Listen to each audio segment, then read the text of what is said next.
Hey everyone, Kate Bora and Fiona Pearman joining you for this week's Facebook Live. And we are coming to you from Phoenix, Arizona, where we're attending the AICPA and SEMA Global Women in Leadership Summit. Always fabulous to be able to be here, to be able to connect with clients on the ground, and of course, have great conversations with colleagues as well. And I think today what we thought we would do is answer a question, Fee, that we get asked quite a lot when organisations are interested in running an in-house bespoke women in leadership program that is going to have profile across the organisation. We get asked the question more in terms of the response to resistance that sometimes comes up when we are rolling out programs and when organisations are investing in these sorts of programs is, why do we still have women in leadership programs? Where is the men in leadership program? And why can't we just do it in, dual gender leadership development programs?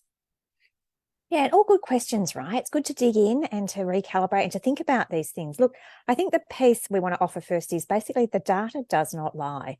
While some progress has been made, we still have a long way to go. And we were actually sharing this in the presentation we did yesterday to a whole lot of delegates at the conference. Look, globally, it's still predicted it's about 151 years until we get economic gender pay gap closed.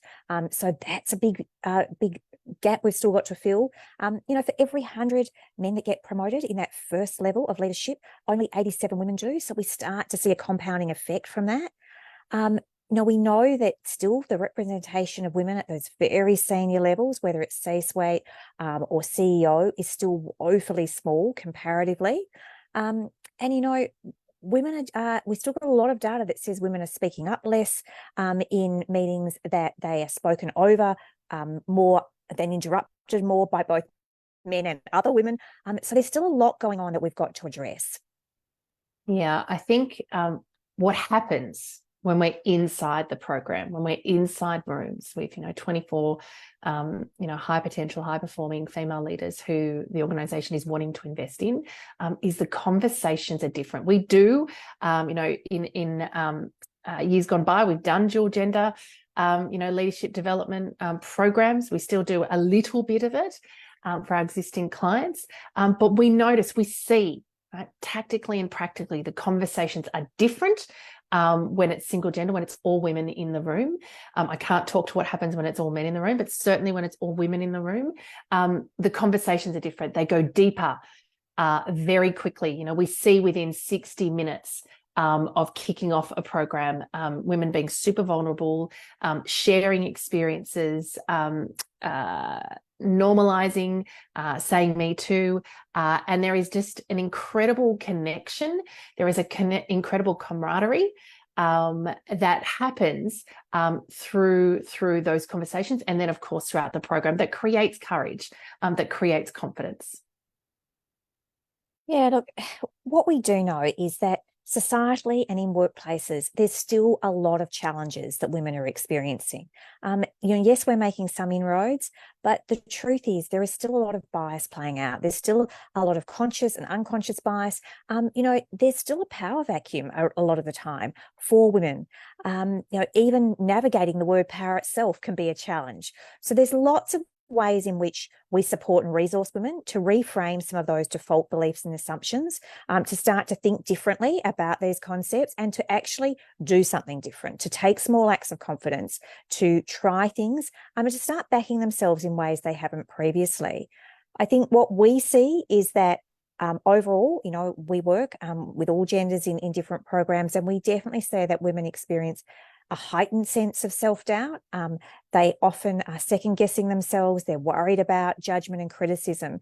And we don't just hear this from the women themselves. We work with a lot of male leaders, senior leaders, and actually at this conference, we've been talking a lot about allyship, and men have been speaking up about their experience of the way they've mentored women, the way they've engaged with them. And a common theme that they talk about is something that we hear too, is women aren't backing themselves in the same way. They're not having the same negotiation conversations. They're not coming forward for opportunities.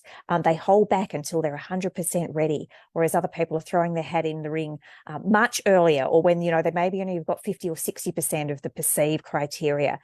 And so it's not just women who notice this for themselves, it's often leaders as well. And I think that's why a lot of organisations still recognise it's really important to make sure they do give women the opportunity to be resourced, to shift some of those default beliefs and assumptions, and to do some things very differently.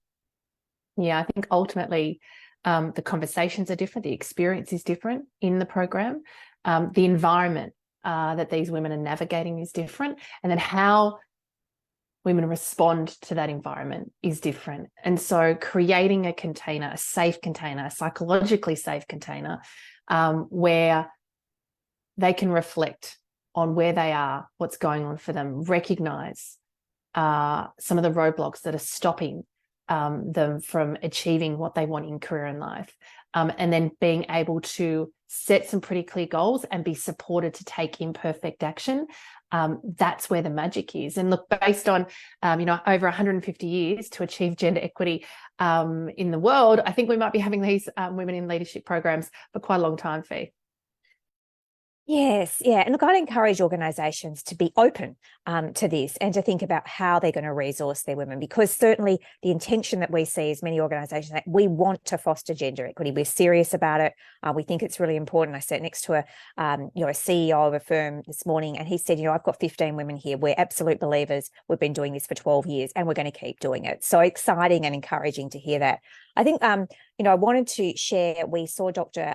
Romani Mushtaq this morning, who, done a huge amount of brain research, works in this space, and knows it inside and out, knows some of the challenges that women face. And she said something quite similar to what we've said, Kate, that until we have real gender equity, true gender equity at the most senior levels, we must create these safe spaces for women to have the conversations that they're currently not necessarily able to do, to resource themselves and to navigate the system as it currently is. We're going to leave it there. If you've enjoyed today's confidence conversation, we'd love to hear from you below. If you know someone who would benefit from this discussion, please tag them or share the link to the video to them.